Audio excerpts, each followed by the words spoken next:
Yes, oke. Nah, kita akan belajar something tentang Kingdom of God. Ya, tentu saudara sudah lihat ini introduction. Ya, kita akan tahu mengapa kita akan mempelajari Kingdom of God. Kalau istilah Kingdom of God atau kerajaan Allah atau kerajaan surga, ya, kita sudah sering dengar. Kita sudah sering dengar. Pertanyaannya kita paham apa enggak? Dan kita akan belajar. Kita akan tahu seberapa pentingnya sebetulnya materi ini. Ya, Kingdom of God. Ya, nanti ada saudara dengar istilah Kingdom of Heaven. Sebetulnya dua istilah itu tidak 100% sama. Ada bedanya. Ya, ada bedanya. Tapi saya tidak akan masuk terlalu dalam karena ini introduction. Introduction. Untuk menyelesaikan topik ini mungkin ya sekali lagi satu semester sendiri. Tapi saudara akan tahu lah nanti gimana. Ya. Kenapa? Nomor satu, mengapa ini penting sekali? Karena topik yang dibawa Yesus pada saat dia berjalan di atas muka bumi, dia khotbah, temanya cuma satu. Ini. Cuman ini. Dia nggak punya tema yang lain. Saudara tahu Yesus itu tidak pernah khotbah tentang healing. Dia tidak pernah khotbah tentang grace. Tidak. Dia menunjukkan grace. Dia menyembuhkan orang. Tapi dia nggak khotbah tentang kesembuhan. Tidak. Khotbah dia cuma ini temanya. Nah, kalau saudara pakai digital Bible ya, handphone saudara, kalau saudara masuk ke dalam perjanjian baru dan saudara ketik kata ini, ya kingdom, saudara akan kaget betapa banyaknya, dan saudara akan jumpai itu di Matius, Markus, Lukas, Yohanes, terutama dua, Matius dan Lukas. It's amazing. Ya, sekali lagi ini introduction, jadi kita mungkin tidak terlalu dalam hari ini, ya karena introduction. Hopefully kita bisa lanjut ke session berikutnya, mungkin 2 minggu lagi karena minggu depan Pastor Daniel yang akan khotbah. Oke, Kingdom of God, an introduction. Ya. Nah, pertama saudara, kita lihat sebetulnya apa yang dimaksud Kingdom of God. Kita sering dengar istilah ini. Nah, secara cepat saja, ya tentunya saudara bisa dapat definisi yang lain. Nah, yang dimaksud Kingdom of God, ya itu adalah system of God. Kalau kita bicara sistem, ya sistem itu mengandung arti begini, cara kerja sesuatu. Ya, kalau saudara yang belajar something eksak atau matematika, saudara akan tahu apa yang dimaksud dengan sistem. Sistem itu jika A maka B. Jika kita melakukan A, hasilnya B. Nah, itu di mindsetnya Tuhan ada seperti itu. Lalu kalau kita tahu kingdom itu adalah government, pemerintahan.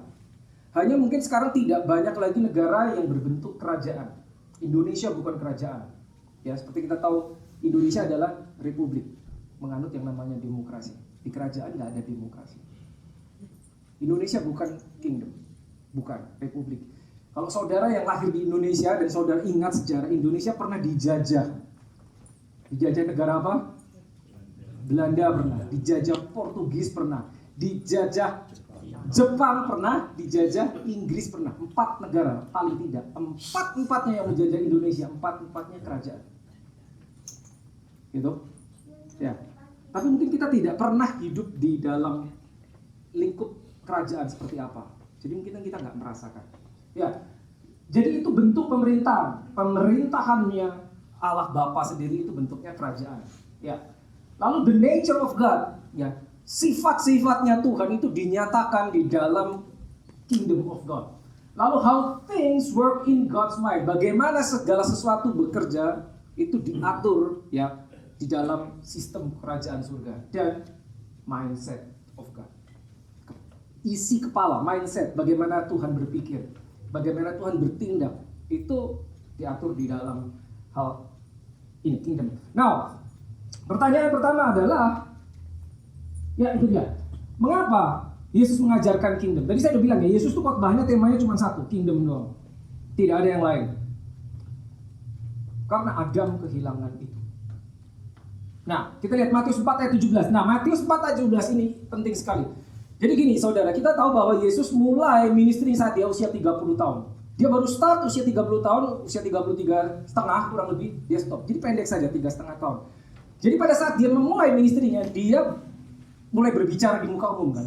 Kalimat pertama yang diucapkan Yesus di muka umum pada saat dia mulai ministrinya. Yang pertama, ya, jadi statement of faith-nya. Yang pertama diucapkan Yesus di muka umum ini kalimatnya. Sejak waktu itu, Yesus memberitakan, bertobatlah sebab kerajaanlah sudah dekat. Nah, ini yang mau saya soroti. Sejak waktu itu, oke, saya ajak mikir saudara. Sekarang saya ganti ya, kalimatnya saya ganti. Watch this, saya ganti. Waktu itulah Yesus memberitakan, sama sejak waktu itu, bedanya apa? Ya? Iya, betul. Kalau tanpa kata sejak, berarti itu hanya sesaat. Waktu itu Yesus memberitakan. Tapi kalau sejak waktu itu, berarti dari sejak itu seterusnya. Ya, nangkep bedanya. Dikatakan sejak saat itu. From that moment forward. Nah, udah itu. Kalau sudah buka bahasa Inggris. Yesus beritakan bertobatlah. Kenapa harus bertobat? Karena sebab kerajaan surga sudah dekat. Ini yang ngomong si rajanya sendiri. Ya. Bertobat. Saudara ikut pasti ingat, apa itu bertobat? Bahasa aslinya metanoia. Artinya change of mind, perubahan pikiran, perubahan cara berpikir. Jadi bertobat itu bukan hanya orang melakukan salah nyesel. Enggak, ini harus switch, baru itu bertobat. Karena penyesalan tidak sama dengan pertobatan. Nah, apa hubungannya bertobat sama kingdom, sama kerajaan? Nah, saya kasih latar belakang. Latar belakangnya begini, saudara. Saudara tahu bahwa bangsa Israel pada saat itu berada di dalam penjajahan Romawi. Ya, mungkin kita tidak ada yang merasakan bahwa hidup di dalam penjajahan. Saudara tahu, bayangkan kalau dijajah itu nggak ada yang enak. Mereka hidup tertekan. Salah satu contohnya, mereka harus bayar pajak sama penjajah. Mereka bayar pajak itu kepada Romawi. Makanya pemungut cukai itu disebelin saat itu. Karena mereka bekerja untuk Romawi. Mengumpulkan pajak. Semuanya dikendalikan oleh negara asing. Tidak ada kebebasan. Tidak ada. Itulah Israel zaman itu. Zaman itu. Nah, tiba-tiba ada seseorang datang bilang, aku bawa kerajaan. Dia seorang raja.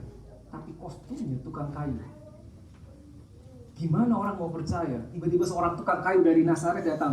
Bertobatlah, kerajaan Allah sudah dekat. Nah, ini teks aslinya berkata bukan sudah dekat, tapi sudah di sini. Bukan the kingdom of heaven is near, but the kingdom of heaven is here. Kenapa? Karena yang ngomong si rajanya sendiri. Oke? Si rajanya ngomong gitu. Bentuknya tukang kayu. Makanya orang pada nggak percaya. Nah, follow this carefully. Ya, jadi saudara ikuti, karena nanti saudara akan tahu untuk apa saudara diciptakan di atas bumi ini. Ada hubungannya dengan ini.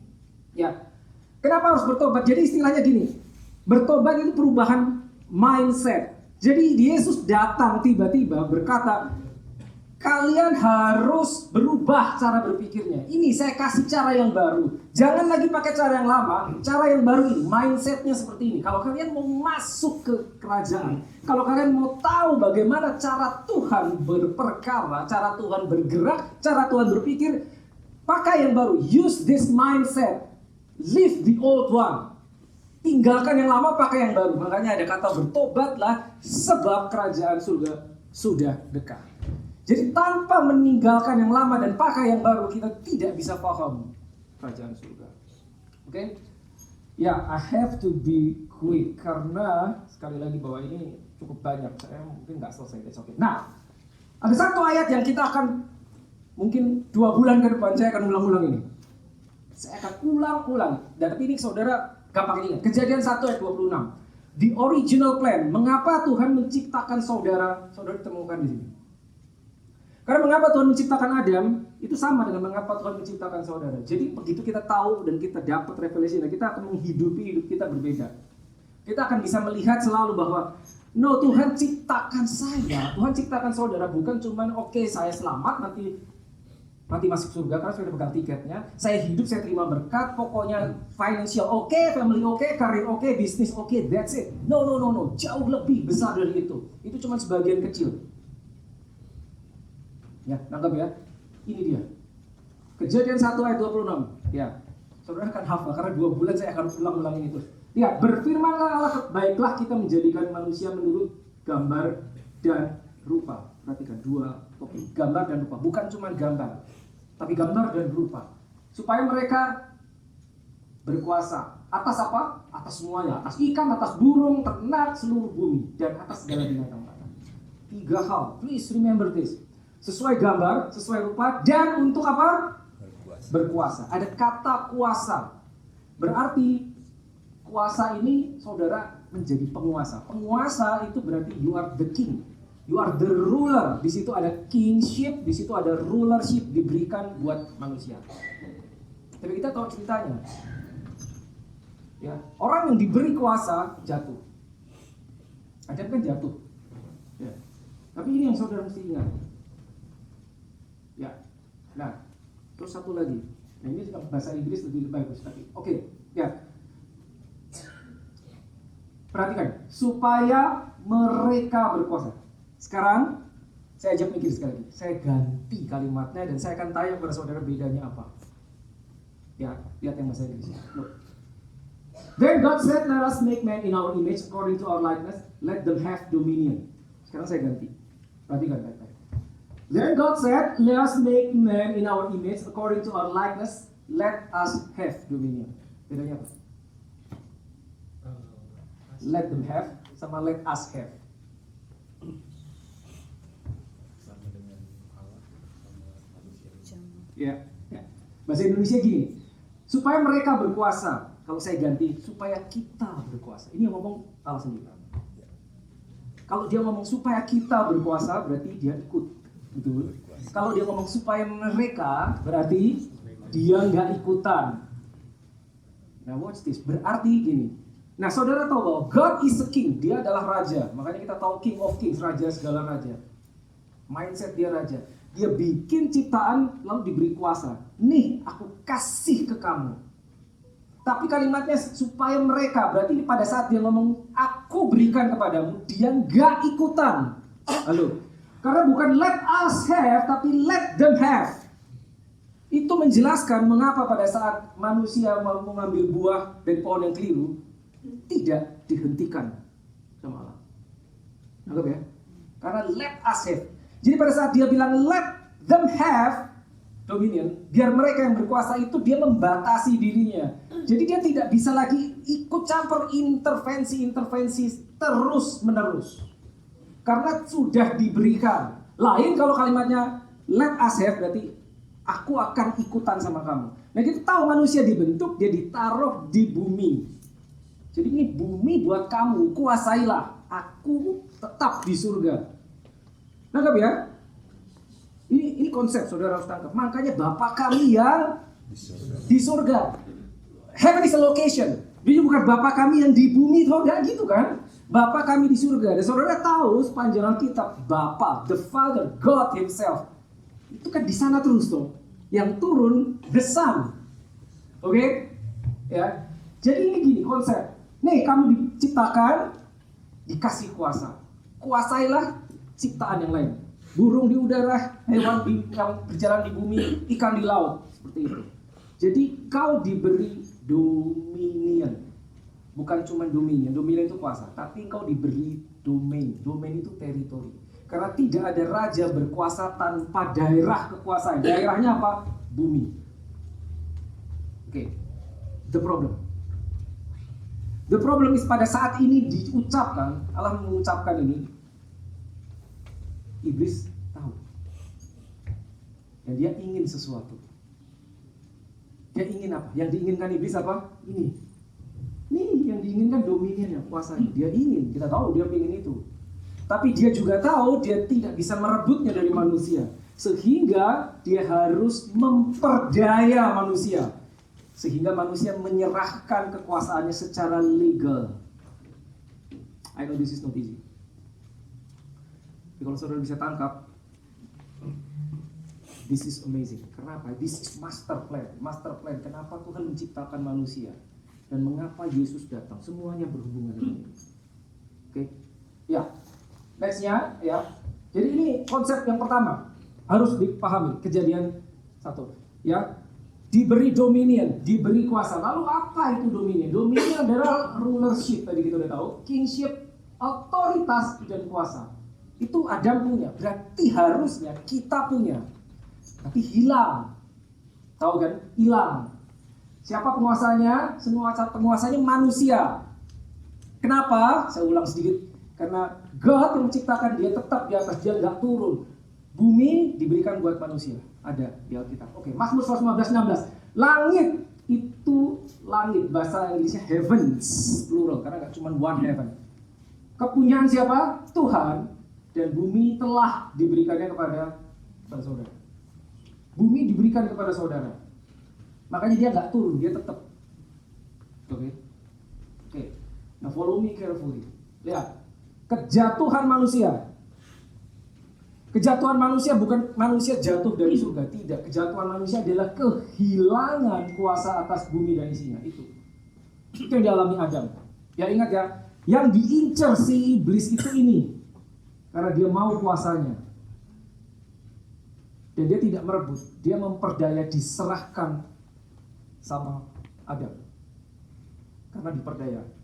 Nah, sejak saat Adam menyerahkan hidupnya, maka ada kekuasaan lain yang mulai masuk. Tahu dari mana kita lihat? Lihat, Lukas 4 ayat 6. Kata iblis kepadanya, nya huruf besar. Berarti kata iblis kepada Yesus. Ini ceritanya pada saat Yesus dicobai pada gunung. Dia berpuasa 40 hari dicobai. Jadi saudara tahu iblis pernah ngobrol sama Yesus. Kata iblis kepada Yesus. Loh, segala kuasa itu serta kemuliaannya akan kuberikan kepadamu. Iblis yang ngomong. Dia tidak bisa memberikan sesuatu yang dia tidak punya. Berarti dia punya. Sebab semuanya itu telah diserahkan kepadaku. Dia nggak bilang semuanya setelah kurebut. Tidak, diserahkan. Saya tanya, yang menyerahkan siapa? Adam. Diserahkan kepada iblis. Terus ditawarin kepada Yesus. Dan aku memberikannya kepada siapa saja yang akan. Dia nggak nyadar itu Yesus itu raja. Dia nggak perlu dikasih kuasa. Tapi dia berusaha memperdaya Yesus seperti dia berusaha memperdaya Adam. Lihat. Aku memberikannya kepada siapa saja yang kukehendaki. Look, this is a pattern. Dia gini, iblis dia bilang, aku punya nih kuasa. Aku punya kerajaan. Karena dikasih ke dia kan. Telah diberikan kepada aku. Dia bisa berikan kepada siapa aja. Ini pattern ini masih dipakai dia sampai sekarang. Jadi dia tidak rugi. Dia menawarkan saudara apapun yang dianggap baik bagi dunia. Dia bisa berikan kepada saudara, dia bisa berikan kepada siapapun juga. Asal kita meninggalkan Yesus, kita ikut dia. That's the pattern. Sampai sekarang masih begitu. Dia akan memperdaya di area itu. Gitu. Nah sampai sini kita tahu bahwa sebetulnya saudara pernah kebayang gini nggak? Adam itu dosanya nggak gede-gede amat. Dia cuma salah makan buah, betul kan? Pemikiran normal. Apa sih Tuhan salahnya? Ya salah makan buah nggak apa-apa lah. Tapi kenapa cuma salah ngambil buah, tapi sampai dia diusir dari Eden? Dan seluruh manusia jatuh ke dalam dosa cuma gara-gara tanda kutip kesalahan yang tidak terlalu fatal. Sebetulnya kesalahan dia, kejatuhan dia, dosanya Adam bukan salah makan buah, bukan. Tapi apa? Dia mendengarkan informasi yang keliru. Karena dia punya informasi dari Bapa, dia mendengarkan informasi dari iblis. Sebetulnya itu karena dia menyerahkan kekuasaan kepada pihak lain, dan pihak tersebut itulah yang mencuri, membunuh, membinasakan. Nah ini dia. Lihat ya. Jadi kita tahu bahwa ada kingdom lain yang beroperasi gara-gara kejatuhan Adam. Nah saya kasih urutan kejadian begini. Now this is very important. Urutan kejadian. Ya. Kejadian 1 ayat 26 tadi kita sudah baca. The kingdom was given to man. Manusia diberi kuasa, ya kan? Lalu kalau sudah buka kejadian 2, saya nggak harus buka ayatnya ya, karena nggak sempat. Kejadian 2 ayat 7, ya. Allah Bapa memberikan Roh Kudus kepada manusia yang dibentuk. Ya. Adam dibentuk selesai, lalu ia menghembusi. Kalau sudah buka di Alkitab sudah dikatakan dihembusi, diberi Roh Kudus, maka Adam menjadi hidup. Kejadian 2 ayat 17, tidak jauh, ini ayat 7 ayat 17. Tuhan memberikan satu saja hukum, bukan 10. One single law. Apa? Semua pohon boleh kau makan kecuali yang satu itu, pohon pengetahuan yang baik dan jahat. Cuman satu satu hukum. Bayangkan, tidak 10, tidak 9, tidak 2. Just one single law. Itu pun dilanggar. Cuma satu. Ya. Dan pada saat ini, iblis tahu. Sehingga iblis memperdaya di area tersebut. Gitu loh. Dia tahu. Kejadian 3, ini cuma beda satu pasal, 1, 2, 3. Jatuh manusia.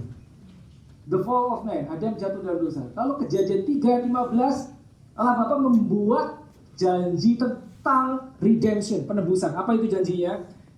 Berkata kepada iblis, keturunan wanita ini akan meremukkan kepalamu dan kau akan meremukkan kulitnya. Ingat ya, itu.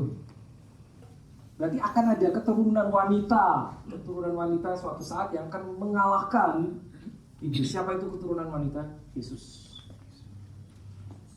Nah ini yang luar biasa. Yohanes 20 ayat 22, Yesus kembali ya, membawa kembali Holy Spirit yang hilang di sini. Ini hilang.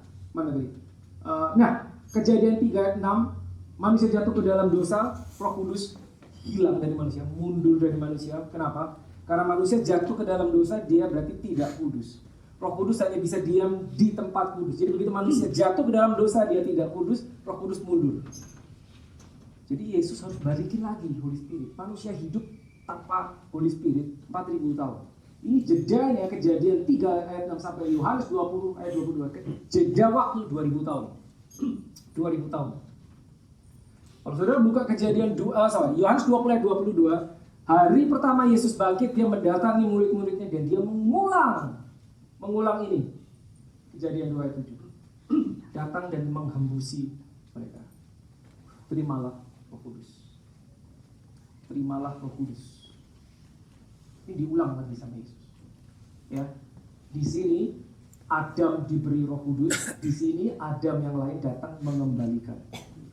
Jadi pada saat kita mau tahu apa sih sebetulnya yang hilang dari manusia sampai Allah berupa manusia harus turun, kita tahu gampang apa yang hilang. Lihat apa yang di-restore oleh Yesus, berarti itu yang hilang dari Adam. Pada saat Yesus merestore A, B, C, D, E, berarti itulah yang hilang sebelumnya. Itu harus dikembalikan. Sehingga Roh Kudus bisa diam lagi di dalam manusia. Jadi Roh Kudus ada diam di dalam saudara, itu tidak akan terjadi jika ini tidak terjadi. Jika Yesus tidak datang, Roh Kudus tidak bisa kembali. Maka kita nggak menjadi orang Kristen, saudara. That's very very important. Nah, kenapa saya share seperti ini?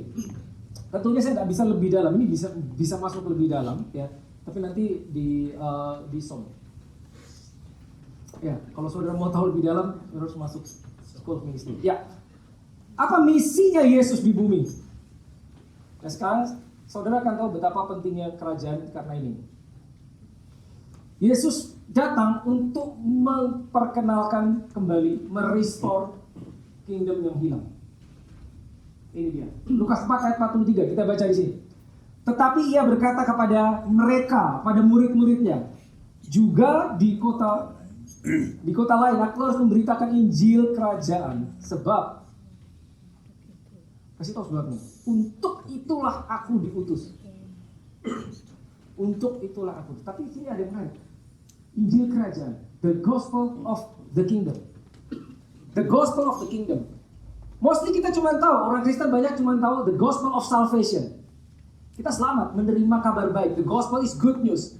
Menerima kabar baik kita diselamatkan. Tapi di sini jelas ada another gospel yang disebut gospel of the kingdom, Injil kerajaan. So what is that? The gospel of salvation itu yang membuat engkau selamat karena kau percaya kabar keselamatan. Tapi ada lain namanya the gospel of the kingdom. Tidak sama, saudara.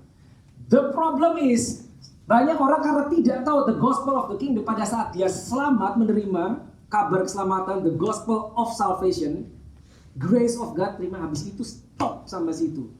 Dia tidak masuk ke the gospel of the kingdom karena lack of knowledge, tidak tahu untuk apa, betapa pentingnya. Kalau kita berhenti di the gospel of salvation, kita selamat. Tapi lingkunganmu, kotamu, negerimu nyemplung, masuk semua. Meskipun di satu kota bisa ada 100, 200 gereja, 300 gereja, kalau the gospel of the kingdom tidak sampai kepada mereka, maka setiap orang hanya menerima keselamatan buat dirinya sendiri. Pokoknya saya selamat. Dia selamat, tapi seluruh kota tidak selamat. Itu maksudnya, you are safe, but you are not safe. You are safe, S-A-V-E-D, but you are not safe, S-A-F-E. Saya jelaskan sedikit. The gospel of salvation, di dalam the gospel of salvation, kita tahu ada kasih karunia. Karena itu kita selamat, betul loh. Menerima kasih karunia, menerima keselamatan, semua orang tahu itu. Maka di situ kita mengenal Allah, God, sebagai Bapa, Father. Ya, kita semua sebut dia Father, betul loh. Hubungan, relationship, dapat hubungan. Karena kita benar-benar diangkat jadi anak, dari hamba jadi anak.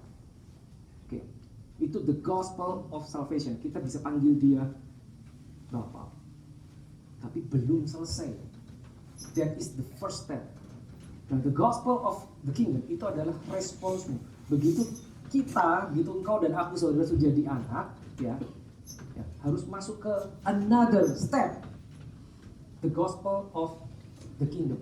Nah, the gospel of the kingdom ini penting sekali adalah respons saudara karena saudara sudah diselamatkan. Saya ulang. Saya harus pastikan setiap saudara paham. The gospel of salvation, saudara menerima kabar baik, diselamatkan, diberi Roh Kudus, jadi status anak. Tapi respons kita, karena kita udah diselamatkan, Tuhan habis ini ngapain lagi? You have to step into the gospel of the kingdom. So the gospel of the kingdom adalah respons kita karena kita sudah diselamatkan. Sehingga, what's this? Pada saat the gospel of salvation, kita hanya kenal dia sebagai Bapa, God hanya sebagai Bapa, Allah hanya sebagai Bapa, Father. But if you are here in the gospel of the kingdom, saudara akan tahu dia bukan hanya Bapa, but he is a king. King. Bapa hubungannya sama anak, toh betul, son, father sama son. Makanya begitu kita selamat di sini kita diberi status anak. Jadi kita mengenal dia sebagai anak. Tapi king hubungannya bukan sama son. King hubungannya sama ambasador, perwakilan. Makanya Rasul Paulus tahu, dia bilang, tidak tahukah engkau bahwa engkau itu ambasador, engkau itu perwakilan. Itu berarti mindset kita harus berubah. Mindset kita harus mindset of the kingdom, karena kamu mewakili kerajaan. You are ambassador. Itu yang dijalankan Yesus. Maka Yesus gak peduli, dia harus datang, dia memperkenalkan diri, aku raja. Dia ngomong jelas. Tapi dia ngomong gitu, dia tidak pakai kostum raja. Dia gak peduli saya pakai kostum tukang kayu. Di depan Pontius Pilatus ditanya, jadi engkau raja? Yes, you rightly said, I am a king. Itu ambasador berhadapan sama ambasador. Pontius Pilatus itu ambasadornya Romawi, Israel di bawah Romawi, dan Yesus ambasadornya the kingdom of heaven. Pada saat dia tahu bahwa yang di hadapan dia itu raja, itu ceritanya beda. Pontius Pilatus tahu persis urusannya kalau sampai dia menangkap raja, itu bisa perang dua negara. Halo, bener kan? Dia mengancam Yesus, tidak tahukah engkau bahwa aku punya kuasa menyalibkan kau atau melepaskan kau? Yesus bilang, tak dulu, siapa bilang? Kau tidak punya kuasa apapun atasku jika itu tidak diberikan oleh Bapa. Dia raja. Dia beroperasi sebagai raja, walaupun kostumnya bukan raja. Dia mindsetnya king. Saya nggak share itu hari ini. Ini foundation, mungkin next. Nah ini yang mau diintroduce, mau yang dibawa Yesus. Ya. Matius 10 ayat 7 dan 8. Pergilah dan ini dia ngomong kepada muridnya sekarang. Pergilah dan beritakanlah apa? Kerajaan surga. Tuh muridnya diutus. Muridnya habis ikut dia, disciples. Minggu lalu kita belajar disciples. Disciples tuh diajarin sesuatu sama gurunya. Ini kamu begini-begini. Perhatikan ya, ini loh caranya melayani orang. Perhatikan begini caranya menyembuhkan orang sakit. Perhatikan begini caranya mengusir setan. Diajarin habis itu. Oke, sekarang ujian. Kamu pergi ke kota di depan sana, dikasih tugas apa? Nih, 4. You will say, cleanse the lepers, praise the dead, cast out demons. Ya. Sembuhkan yang sakit, bangkitkan orang mati, tahirkan yang kusta, usirlah setan. Ini ujian, ini ujian. Jadi kita belajar minggu lalu, saudara disciple, saudara muridnya Yesus, saudara akan diuji, saudara akan diutus. Nih ujian, sekarang praktek. Karena murid itu urusannya ujian, pasti, gak bisa menghindari ujian. Jangan takut saudara, jangan takut. Beritakanlah apa? Kerajaan surga tuh. Beritakanlah. Dia nggak bilang oke jadikan semua orang Kristen. Enggak. Beritakan kerajaan surga. Kenapa? Karena engkau utusan kerajaan. Preach the kingdom. Kenapa? Because you are ambassador of the kingdom. Mereka dengan kostum nelayan, tapi dalamnya mereka tahu saya perwakilan kerajaan surga. Kenapa kita belajar ini saudara? Saudara besok Senin saudara masuk ke kantormu. Kalau saudara punya mindset the kingdom, saudara masuk saudara tahu. Step in, saudara perwakilan kerajaan surga. Yang dimau Tuhan adalah bukan engkau dapat keuntungan besar di kantor itu, bukan itu cuman efeknya. Yang dimau Tuhan adalah kantormu, tempat kerjamu, lingkunganmu, bisnismu menjadi perwakilan kerajaan. Itu makanya dia bilang, datanglah kerajaanmu. Habis itu apa? Jadilah kehendakmu. Di mana? Di bumi. Bumi kamu adalah kalau kamu masuk ke tempat kerjamu, your business, your school, that is your earth. That is your domain, that is your territory. Buat itu, jadikan itu persis seperti surga. That's it. Caranya gimana? Begitu kita punya konsepnya, kita tahu konsep kerajaan, maka akan berbeda saudara. Maka akan berbeda. Itu targetnya, itu yang dilakukan Yesus. Itu dia. Ujian. Jadikan. Ya, jadi saya bilang bahwa kalau saudara buka, itu akan banyak sekali dia bicara tentang the kingdom, the kingdom, the kingdom. Nextnya adalah, ini masih ada di Lukas, Luke 4:43. Lukas 4 ayat 43. Kita lihat. Yes, Lukas 4 ayat 43. Oh, sorry. Banyak. Matius 10 ayat 7 sampai 8. Oh, ini udah tadi ya. Kisah 1 ayat 3. Nah, Kisah 1 ayat 3 bahkan begini. Yesus menyelesaikan pelayanannya, dia mati disalib, dia bangkit lagi tuh. Setelah bangkit. Ini setelah bangkit. Berarti dia udah menyelesaikan misi. Dikasihin ke muridnya sekarang, gantian muridnya. Setelah bangkit dia masih ngomong gini, lihat. Ini setelah bangkit ya. Kepada mereka yang menunjukkan dirinya setelah penderitaannya selesai. Dia sudah selesai menderita. Dan dengan banyak tanda ia membuktikan bahwa ia hidup. Sebab selama 40 hari ia berulang-ulang menampakkan diri dan berbicara kepada mereka tentang nggak berubah tuh topiknya. Bahkan belum mati, bangkit, berjalan 40 hari seperti saudara tahu, topiknya nggak berubah. Bedanya, kalau saudara lihat di Alkitab, setelah Yesus mati disalib bangkit, kan dia masih 40 hari loh berjalan di bumi. Dia 40 hari, tidak lagi dia sembuhkan sakit. Orang sakit gak ada. Saudara cari dia Yesus adegan menyembuhkan orang sakit, mengusir setan. Setelah dia bangkit, tidak ada saudara jumpai. Gak ada ternyata. Kenapa? Selesai. Maksudnya apa? Giliranmu. Giliranmu. Aku selesai. Gimana Tuhan giliranmu? Kan kamu tadi udah dihembusi. Roh Kudus sudah kembali. Giliranmu. Makanya Yesus gak buat itu lagi. Giliran murid-muridnya. Ya tentunya muridnya bingung. Guru gimana nih? Kita mau ngapain sekarang? Gitu loh. Kita belajar minggu lalu. Kenapa saya sharing minggu lalu tentang discipleship? Kenapa saudara harus jadi murid? Alasannya satu, karena dia mau datang segera. Ya. Saudara ingat, saudara tahu, pada saat Yesus memuridkan muridnya 3,5 tahun, dia nggak tanya, oke kamu udah siap loh? Kalau udah siap saya mau pulang nih ke surga. Dia nggak gitu. Kalian siap nggak siap? I'm going back to my father's house. Begitu kan? Sekarang, apa yang akan kita tunggu? Dia datang segera tuh. Dia nggak teriak, oi halo, udah siap belum di bawah? Kalau udah siap aku turun. Siap nggak siap? Agenda aku jalan terus. Saya datang. Kamu siap nggak siap? Aku datang. Bedanya kalau aku datang kamu nggak siap, sorry, pesawat tetap berangkat. So please take the first flight. Saatnya itu tiba, kita naik. Dan kita di atas lihat ke bawah. We are up there looking down. Jangan sampai we are down here looking up. Berarti itu ketinggalan. Itu dia. Dia kan nggak nanyain toh, di Alkitab nggak bilang, oke, siap-siap ya. Dia cuma kasih tanda-tandanya. Oh, udah dekat nih, dia mau datang. Kita harus siap-siap. Maksudnya apa? Saya selalu ulang-ulang bahwa kekristenan kita adalah gimana kita mirip jadi Kristus. Itu loh yang dilihat. Itu yang dilihat. Seberapa mirip kita. Kalau Kristus adalah Raja, dia punya mindset of the kingdom. Kita harus seperti itu. Kita harus seperti itu.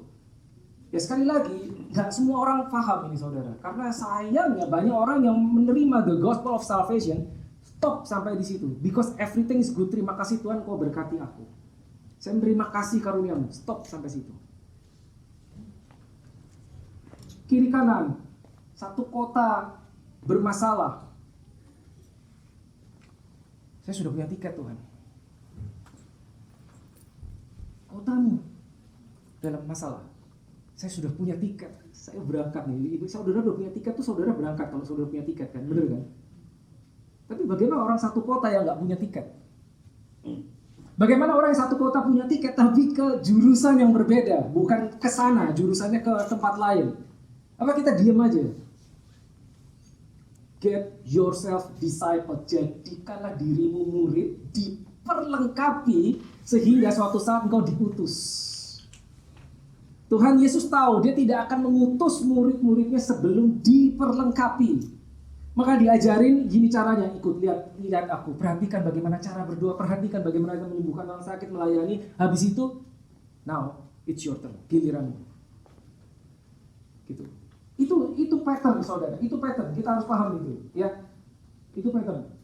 Nah, kisah 1 ayat 3, kita sudah lihat kisah 1 ayat 3. Nah, sekali lagi, mengapa kita penting untuk why is it important to understand the kingdom of God? Kenapa penting kita memahami ini? Karena it's the Father's pleasure. Itu keinginan hatinya Bapa di surga sendiri. Lukas 12:32. Do not fear little flock. Ini Yesus yang ngomong. Do not fear little flock, for it is your Father's good pleasure. Bapa berkenan to give you the kingdom. Perhatikan kalimatnya. It is your Father's good pleasure. That means He is not pleased if you don't receive the kingdom. Bahasa Inggris lebih kamu dijelaskan. It is not pleased. The Father is not pleased until you receive the kingdom. Karena dia bilang, it is His good pleasure. Kenapa penting? Karena itu. Nomor 2, karena itulah warisan kita. It is your inheritance. Matius 25 ayat 34 kita baca. Dan Raja besar Yesus akan berkata kepada mereka yang di sebelah kanannya, bukan di kanan dan kiri. What's this? Hanya yang di sebelah kanan. Kalau saudara mengikuti terus saya kita, kanan itu apa? Yesus naik, Alkitab berkata dia duduk di sebelah kanan, toh Allah Bapa. Dia bukan di sebelah kiri. Kanan, spesifik. Harus sebelah kanan. Karena kanan itu bicara position of authority. Saudara diberi kuasa. Bukan cuma itu, Yesus duduk di sebelah kanan Bapa. Lalu Efesus 2 ayat 6 berkata, kamu didudukan di situ juga. Tempat yang sama. Jadi kalau kita paham ini, doa kita bukan dari bumi naik ke atas. No, doa kita dari atas ke bawah. You are still standing here on this earth, but your mindset, because you know that you are the son, you know that you are the ambassador, your prayer will be from up going down. Karena kau pada saat berdoa, posisimu, your mindset, your awareness, your consciousness, kau udah tahu, aku berdiri di atas. Sehingga karena aku ambasador, aku bisa bertindak seperti the king. Maka doanya kan saya udah kasih tahu kan, commanding. Saudara boleh lihat Rasul Paulus, Petrus setelah eranya Yesus, setelah kisah Rasul ke belakang. Perhatikan bagaimana mereka doa. Commanding. Di depan orang lumpuh dia bersabda ngomong, apa yang kupunya I will give you. What I have I will give to you. In the name of Jesus, get up and walk. Dia nggak bilang, please Lord, heal him. Tidak. Commanding. Karena dia berposisi di atas. Dia tahu, you are at the right hand of the Father. So when you pray, you are not bringing down something from up there, but you send down because you are already up there. My God. Itu dia. Tapi kita harus aware, kita harus conscious, kita harus nyadar. Ini posisi saya, ini posisi saya. Saat kita masuk ke marketplace, kita masuk ke kantor, kita tahu, hey, I'm different. Bukan sombong, tidak. Karena ini yang bilang Alkitab yang ngajarin. Kita nggak mengada-ada. Kita punya mindset yang benar. Kita berjalan seperti Kristus. Dan saudara tahu, kalau saudara punya mindset seorang ambasador, you are backed up. Saudara di backup 100% oleh kerajaan. 100% di backup. 100% di backup. Ya, so this is very important. Ya, kembali Matius 25 ayat 30. Dan raja dia akan berkata pada mereka yang di kanannya, ingat ya, position of authority. Mari, hai, kamu yang diberkati oleh Bapakku, receive, terimalah apa? Kingdom, kerajaan yang telah disediakan bagimu sejak kapan, saudara? Dunia dijadikan.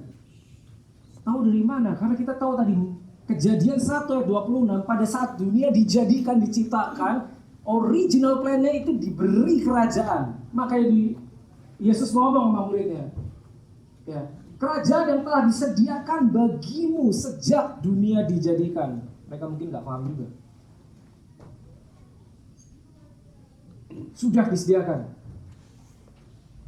Ya, saudara ingat ya, sesuatu diberikan kepada saudara tidak otomatis itu menjadi milikmu, tidak. If you don't know, kalau saudara nggak tahu itu sudah diberikan, itu tidak jadi milikmu. Meskipun itu sudah diberikan, makanya awareness very important. Oke, now, kenapa masuk ke depan?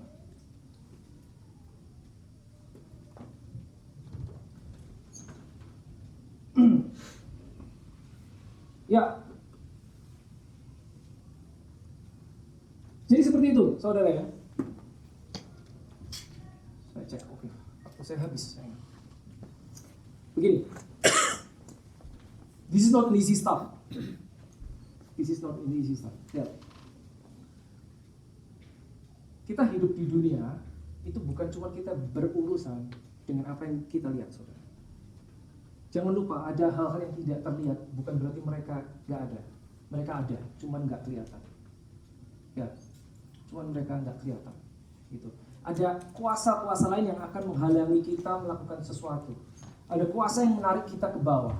Pada saat ini kita ingin naik bersama Tuhan, ada kuasa yang ingin menarik kita ke bawah, menahan kita ke bawah. Jadi pada saat kita berhenti bergerak, sebetulnya kita sedang turun, cuma kita nggak berasa, gitu loh.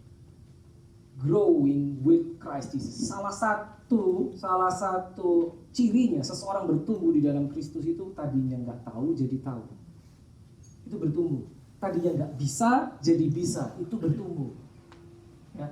Saya nggak bisa tadinya belajar sesuatu jadi bisa. Murid-murid Yesus ketemu Yesus, mereka tidak tahu menyembuhkan orang sakit, mereka tidak tahu mengusir setan, mereka tidak tahu mentahdirkan orang kusta. Tapi mereka berjalan bersama Yesus sampai satu saat mereka diutus untuk menjadi seperti Yesus.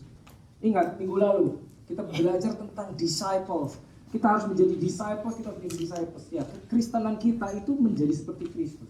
Pada saat Yesus memanggil muridnya, ikut aku, itu seakan-akan dia ngomong gini, come, aku akan membuat engkau jadi seperti aku, mirip seperti aku.